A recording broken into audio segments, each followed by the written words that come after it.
Arestado naman po ang mag-live-in partner na hinihinalang tulak ng droga sa Quezon City kagabi. Mga artista raw ang kanilang parokyano. Narito ang unang balita ni Mav Gonzalez.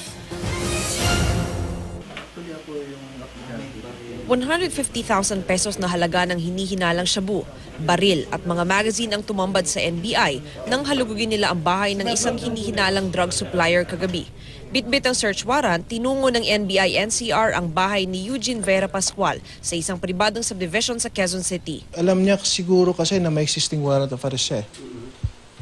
So, when we approach him, bigla siyang nag-attempt, hindi naman siya nag-attempt na tumakbo, pero he was resisting.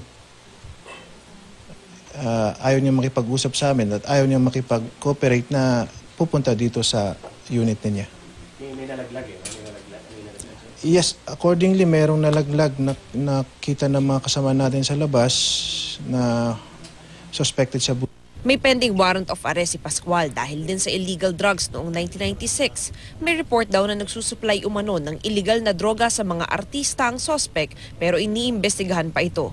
Isinama rin ng NBI ang kinakasama ng suspect na si Mary Ann Saizon for verification.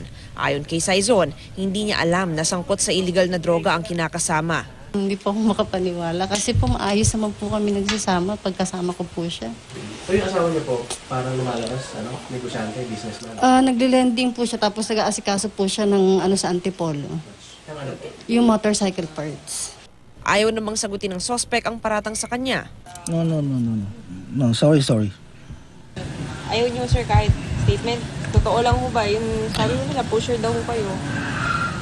Itong unang balita sa Quezon City, Mav Gonzalez reporting.